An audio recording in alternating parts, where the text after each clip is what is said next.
First world war, first world war है भारत से connected. उसका नाम है महाभारत गृह युद्ध। वो है पहला युद्ध, विश्व युद्ध। उसमें सब देश इंटरेस्टेड हो जाते हैं, सबका थोड़ा थोड़ा हिस्सा है। भले पूरे रूप से नहीं कूदते हैं, लेकिन सब देश, सारे विश्व के उस महाभारत गृह युद्ध में हिस्सा लेते हैं। वो है तृतीय विश्व युद्ध। और उसके बाद लास्ट है, उसमें सारी दुनिया का विनाश नहीं होता, भारत का विनाश होता है। पाकिस्तान तो टोटली खत्म हो जाता है, लेकिन भारत भी पूरी तरह नष्ट नहीं होता, थोड़ा बहुत बचता जरूर है। और सारी दुनिया, उसका टोटल विनाश जिस युद्ध में होता है वो है 5-7 रोज का विश्व युद्ध, जबकि धड़ाधड़ एटम बम फटते रहेंगे। आज ये राजधानी नष्ट हुई, आज ये देश नष्ट हुआ, कल दूसरे देश में फट पड़ा, वो देश नष्ट हो गया। सैकड़ों की तादाद में देश और राजधानियां हैं, वो एक एक करके सब धराशायी होने लगेंगी। लास्ट में जो बड़े बड़े हैं, महामहिम कहे जाने वाले, वो भी आपस में एक दूसरे को खलास कर देंगे। जैसे रशिया और अमेरिका बड़े बड़े महान राष्ट्र हैं, वो एक दूसरे का ध्वंस कर देंगे 7 रोज के अंदर ही। जब ऐसे बम फटाके पड़ेंगे बेहद की दीपावली में, 500-700 करोड़ दीपक जग पड़ेंगे, सारी दुनिया में दीपावली हो जाएगी बेहद की। लेकिन उससे पहले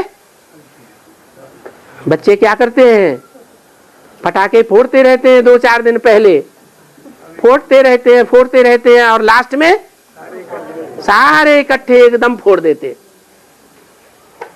तो जब इतना भीषण युद्ध होगा, भीषण बम्बार्डमेंट होगा, तो ये पृथ्वी डोल जाएगी, बड़े बड़े भूकंप आएंगे। और उन बड़े बड़े भूकंपों में इतना हाल डोल होगा सारी दुनिया में कि चंद्रमा भी आकर्षित हो जाएगा। वो तो बच्चा बुद्धि है। जब ऐसा घनघोर होता है तो बच्चा किस तरफ भागता है, माँ की तरफ भागता है। चंद्रमा जब प्रशांत महासागर में आकर के गिरेगा तो सारी दुनिया का पानी का स्तर ऊंचा हो जाएगा। ऊंचा हो जाने पर ये अमेरिका, जो 500 साल पहले इसका मनुष्य के मस्तिष्क पटल पर नाम निशान नहीं था, ऐसे ही ऑस्ट्रेलिया का भी नाम निशान नहीं था। ये जो भी बड़े बड़े महाद्वीप हैं भारत को छोड़ करके, ये सब समंदर के अंतराल में समाये हुए थे।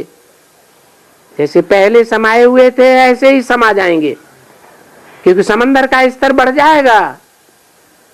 दूसरी ओर एटम बमों के धमाके से और सूर्य के तीव्र ताप से ये जो ओजोन फट रहा है, उस समय पूरी तरह फट पड़ेगा, भीषण गर्मी हो जाएगी।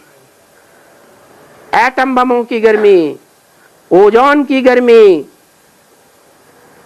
इस समंदर के जल को क्या कर देगी, है? समंदर का जल खौलने लगेगा, बॉइल्ड वाटर बन जाएगा। तो सारी पृथ्वी पर वाष्प ही वाष्प, वाष्प ही वाष्प, मीलों ऊंची वाष्प। फिर बरसात होगी कि नहीं, मूसलाधार, लगातार कई दिन तक मूसलाधार बरसात, रुकने का नाम नहीं। तो एक तो समंदर का स्तर बढ़ जाना, समंदर का स्तर तो समंदर में ही बढ़ेगा, लेकिन जहां समंदर नहीं पहुंचेगा वहां भी क्या हो जाएगा, वहां भी जोर से बाढ़ आएगी या नहीं आएगी? नदियों में जोर से बाढ़ आएगी, चारों ओर पानी ही पानी।